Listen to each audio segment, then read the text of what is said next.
mga Markong Karurat at isang maaliwalas na umaga na naman sa inyong lahat. So ngayon ay magluluto tayo ng sinaing na isda. Ayan.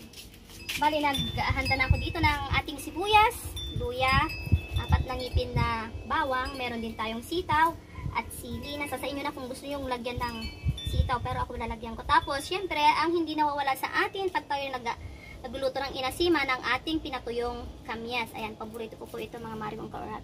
At syempre, meron tayong instant gata, fresh gata ng Coco Mama. Ayan. Ito naman ang ating sasaingan. Dito tayo sa palayok magsasaing. At ito naman yung isdang ating lulutuin. Hindi ko alam kung ano pong tawag dito. Ano nga ba ang tawag dito mga Markong Karurat? Paki-comment down below. Ayan. So, meron din tayong dahon ng saging dito na kinuha natin sa ating paningsawa. Ayan. Ito yung ating ipang lalatag dun sa palayok. Ayan. Bali, ganito ang gagawin natin. Tatanggalin lang natin ito. Okay. Ulit na. Mapisangon! Pwede pa yung kasi pagpapatungin lang naman natin ito eh.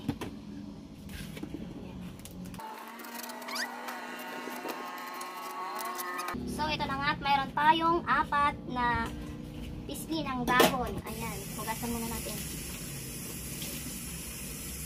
Malinis naman yan kasi nasa taas hindi naman yun.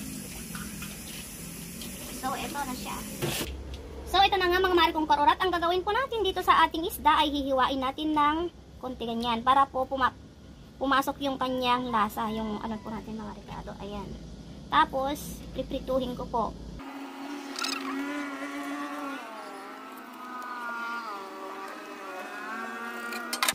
So, yan ang mga Markong Karurat at nahiwa ko na silang lahat. Ayan.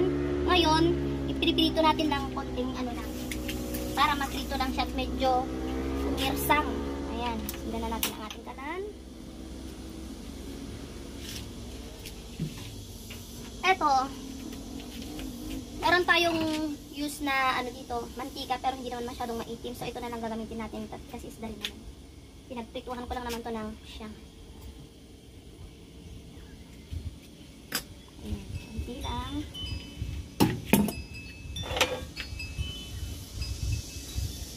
So, ito na nga mga Markong Karurat at mainit ang ating mantika. Pwede na natin ilagay at isda. So, medyo lumayo-layo ka at baka palsikan ka na.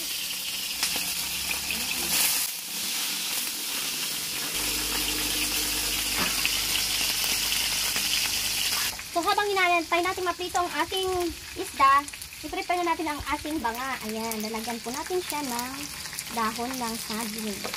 Magsisinain po tayo ngayon. Ayan o. Oh.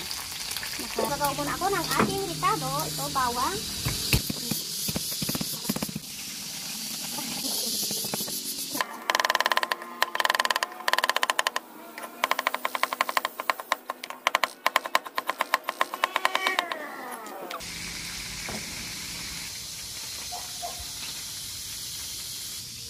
So, yun na nga mga Markong Karurat at na-prepare na natin lahat ng ating mga ricado. So, mag-umpisa na tayong maglagay sa ating banga.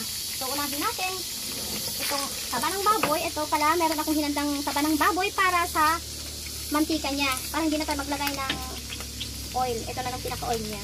So, lagay na natin.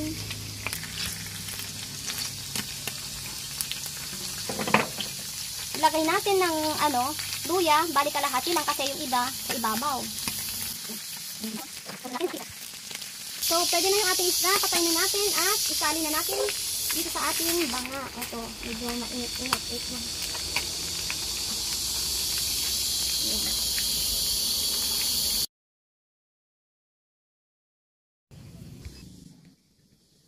So, yung mga natira nating mga ricado ay ipapaibabaw naman natin ngayon. Ayan. Ikakalat lang natin bawat sulok para ma-absorb niya pag bigyan ng gata. Ayan. Rin natin ang ating sitaw, yung gulay, ang ating sili, at syempre, ang pinakapaborito kong pinatuyong kamyas. Ayan, lagyan na natin. So, syempre mga Markong Karurat at hindi makukumpleto ang ating pagluluto kung walang pampalasa ito. Lagyan natin. Ayan. Lagyan rin natin ng konting asin. Ayan. At syempre, ilalagay na natin yung ating gata at yun ang pinakatubig niya. Ayan.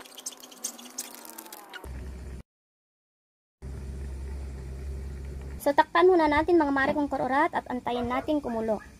So, yung apoy ng ating niluluto is low heat lang po yan. Low fire. Ayan. Kasi po sinain po siya, kailangan para siyang kanin na iniinin. Titignan na natin mga mare kong kororat. Ayan. Kumukulo na siya. Ayan, nakulo na siya. Antayin na lang natin na maluto. So, after 1 century, titignan na natin yung ating sinaing. Ayan, mga mare kong kororat.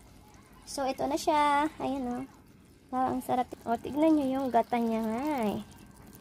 O, diba? So, luto na at pwede na tayong kumain.